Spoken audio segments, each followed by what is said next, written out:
Minister pani pucha te le puchan zawate demand soi hawania tluang takin an wine up ve do na mokan ti lai nei inhnialna chhuak tlat mai kan en ho do ni kan lut nga lang kan dong to maro chu sarkara a het mu mal siam ala ni lo wangin hei him takin kan kol thari ani tin len li si ho thei khal thei ti te kha in zo ta ko deu nei ran hian thili pi kar khong ai takin bora chung sang a khan thingtlang go daw na nok dewa te kha khatianga alo chua da na khani chuan saju te pon ei che mai thawa a pek let le mai sela atangkai melom ne le sur khan suti takin ngai lu te siam chuang in lang chuang silawa thingtlang intinang kan bia lang tui thum nar ti te khatiang khote kan chun boi nok ka soi ngai ole ni e ka soi tong khan tu na tang chuan zoram mi pui reson khulten bu fai ri na khalak til to lo tu ni aba kha chu sorka ron ching felang bora ri na kha bora ri na khalak til to lo tur chu em je chu keijing ala tu chuan bu fai dik tak keijing ala mai tur ni bu fai ri na keiji ni an chiar tel khan keiji thum chu bu fai ho na kha bora o kan man bo ta deu nge mo ni atlai to deu niang soi pol nok to mai ni thum chu bu fai ho na kha bora o kan man bo ta deu nge mo ni tin len list ti hi akhal thei hun bi nein len list chu mi malta ne ro chuan ni lo ko khana te company ate i khatiang ang chia khan len list si kalpui ani entinan ilen list kha oil company ne na poisain kum somnga tan poi khal thei after 50 years itani le don thoti na ani deu ber mai speaker sarkar mimalin len li su nei thei mi sarkar te le NGO te ani lo chuan company te mon chuan mimalin len li su nei thei mi ira ma khan petrol pa man ron siam don ta khai company ne release thei ti na ni chu company khan periodic pata mo LSC nei thei lo kha chu private thilania sarkar ka zo ta ka chu revenue department in list ti kha a hal nge ni a ho tir ti khani ka zo na chu speaker kha chu sarkar ramani kha chuan dan angin sarkar in kha chu akal pui mai akal pui ta ka chu a hal nge a ho tir a ho tira amar chu ho tir man kha ho tir man ka chu list man ka chu choi ve list man kha ani mai a hal su ni lawa ho tir ni ti kha dik mai lo mi apom dan sang o me ti mai o ole hun bituk nei nan shal hun bituk nei nan hotir ai nang de oreng mai thei ni kha chu kan ngai dan ni ta se maral te tuival bel to opposition leader in charem ngai takin aron react loma kalom hle maya ani hi sang bana kolei sa kan senior thin ania kan UMM kan thu soi te chu tan chuan huat turi om thei garing lova thin rim takin min ti po ni se ke ni chu kan thin rim ve na tur po min ka helova amaro chu ka soi tong khan i kat man kan han en non vela mi pui rok na han ti ve hi chu ain me chi lo de win ka hia tin phul dung sei lam te po kharon soya khai ro chu soi tam to lo mai la home delivery online booking Mizoram ahian gas agency somnga pathum an oma home delivery hi lati lo na veng te omma se timayang a district angin chung chu a district ang khan an du lo na te po omani tin mol khang le all depot ti te kha chu kan soi to tin monsoon stock po tu na hian kan in share dan chuan monsoon stock ai 35% vel kan achieve to ani tin land revenue settlement a khan kan house leader khan aron react to chin kha chu ka chang lo mai anga progressive tax chung chang kha chu ngai to me ka ni uluk de win hei chu kan ngai to chho zelanga iram te po a that je te po iron soya kan lom khop maya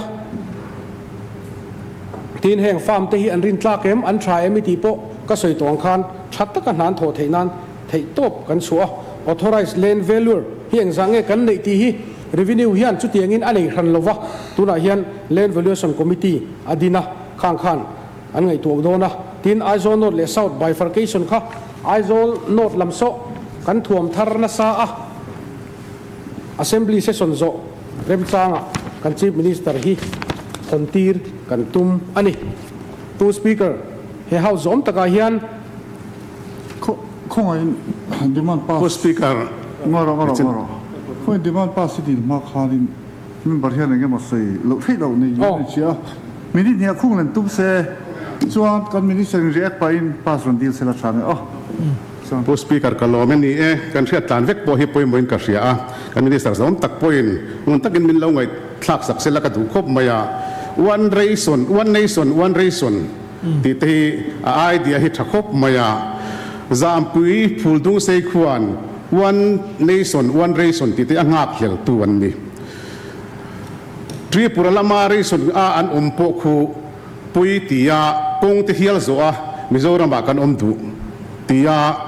he RCMS alo chhuat tir poa sarkar masa ten ngun taka ngai tu a congress hun lai tangin MNF hun lai a po he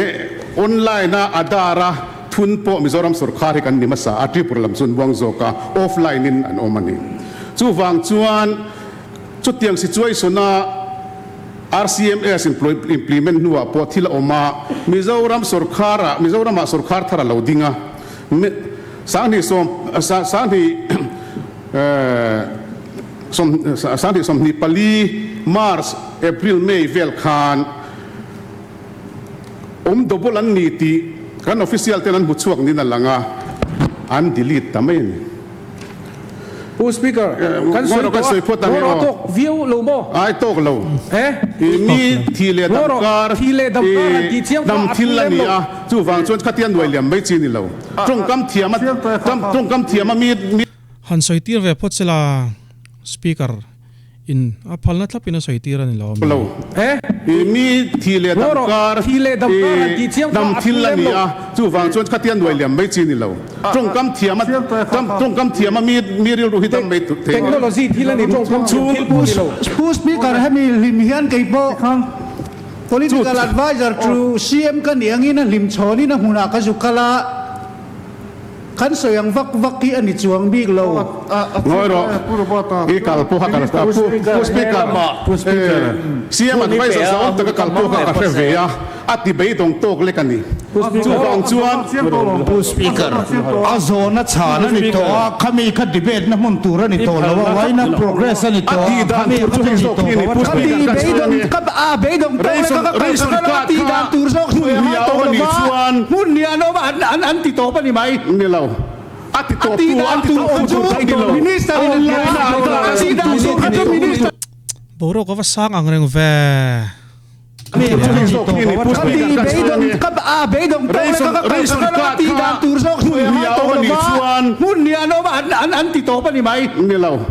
ati to minister Mizoram sarkar hi hey mun ni aloma hey ni anai tu ti danin anadar ne anadar ne kan som thapwa anadar ne som velo tripura lam hi inti to turani tin Mizoram sarkar ya turani chu chu tu chumbi tilau chuan adar ne dan adar ne dan ang thapa zom tu zo Mizoram sarkar ngatinge dan anga an zom zo state hian khat tu kan tan dan lo apanin an ko tan ba ni mai mai mi rak ru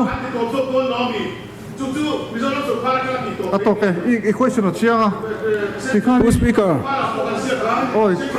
I question chianga minister in reaxe atoke zo nei zo to zo na kha chiang to tikha kan minister kan reaxe la I du to kan ole kan minister I so mang Pu speaker Suzon role kan minister Pu speaker takha phul dung sei mi puite hi Mizoram sarkar hian a hrenga anga ivenani India a soidu ka soizo tir se minute ni ka ting ka hria an lo aw boy khanglang lo ma le Mizoram sarkar hian a hrenga anga ivenani India rama kalphung technology te lo changkang zela adar คอยสเตตามาเอาอมกบเทโตแล้ววะนี่ มิโซรามาอันอมเรียงงัดเทียมิโซรามาอันอมนัสขันเทียอินดิลิตสุตาที่ปราศจากดิลิตตุตุรันเนลม chu action chu pu speaker khong ai takin kha azona kha chan ani to a kha azona kha adwani chon house pona dule e mobile takala chan na zona dang pola siam ni sel statement siam na hun ni to ina langlem lawa til dang an ma mo dang po kan su collect leu ka ti be don tok na ka phelo zona ni kan me speaker khong ai i zona kha chianga chu kan mi di sirne re excela Pu speaker Mizoram ina pu speaker riak klak po ni to lo other seeding kan ti kha kan technology man ติมาว่าอุลเดี๋ยวนี้ผู้มันเปิดชื่อว่าไงน้องเวสปีการ์ใครอินโรลฮาร์กติยาเขาจะรอนขับวัดตัวละดีตัวเวปกค่ะรอนขับวัดตัวละนี่ chu kan mi di sirne re excela หูน้องเอ็มบอกกันว่า Mizoram ina pu speaker riak klak po ni to lo other seeding kan ti kha kan technology man kha alo chang kan so ka wangin wa om kop kha RCMA sin เช่นที่สู้ amu กันเอ็กซ์ปันสังกัดอินกับเสียกันเฮาส์ตรงกรรมฐานมวยเราดูแต่พวกมินกับเสียเช่นปีกับฮัตสุ mo lo tak tak ka ma chu wang chon vai pai mai tu ผู้บริหารผู้ของอินผู้สปีกเกอร์พัลได้อินกับสิ่ง chan te po itim bet kha itim kha khap vero กันเราขับเมฆตัวตัวกันเตะชุดตัวนี้เอ็นี่ชูพอเล็กชูบางส่วนนี้ผู้สปีกเกอร์เฮาส์ไก่ช่วยนักกันล้อมาจะอมตะกันมินไก่ช่วยเซลพวกกันด้วย Pu speaker mi stari ngai thang o le pa ni chi da khang ka soi to NFSA Tripura pek ain Mizoram NFSA bu fai ko ta pe ki atam zo chu wang chuan Tripura a phuldung sei mi te food civil supplies Tripura RCMS om te kha in delete sela eng tiklai pon Mizoramผู้สปีกเกอร์problem ข้าละมัน pu เลย speaker ha problem man lu to อันมานี่เลยดิลิตโลมเลยสุขภาพสุขภาพจากที่ที่อะไรที่ประสบการณ์คนดิลิตไม่ระวัง disputed area disputed ni ya hun ni om ko the ni lo vai pakazo kan delete มิโซรัมโซขันกันกันดิลิตที่ปราศจากดิลิตตุริกันพูดตอนล้อมี kan delete ni lo a technology kan automatic in delete system ina delete software po ka system ina delete alom ole tu na heta soi fel chi po ni ri idin pe chung ka ding pe nia mi stari ngai thang o เลลามินกันเลลำข้านินอินดีลีตันเตเลลามินกันดีลีละวันเตียตัวเอดอสอยซอกสุดที่อะปุ่นเลนะหุ่นไล่จุนี่เสียดอสอยซอกค่ะไงดำดีลตัวเตปุ่นตีเลไม่เทนี่กันง่ายทะเลเชนังขลายเตละ software po ka system ina delete alom ole tu na heta soi fel chi po ni ri idin pe chung ka ding pe nia mi stari ngai thang o Pu speaker heng demand number parukna land revenue and settlement cheng vai bel che som thum paruk noi som nga pariat sing ni sang thum le demand number som pasari na food civil supplies and consumer affairs cheng vai bel che zan hi som sei pariat noi som ruk pariat sing riat awa in cheng vai bel che thum som panga noi som ni pasari sang thum te hi he house zom takhian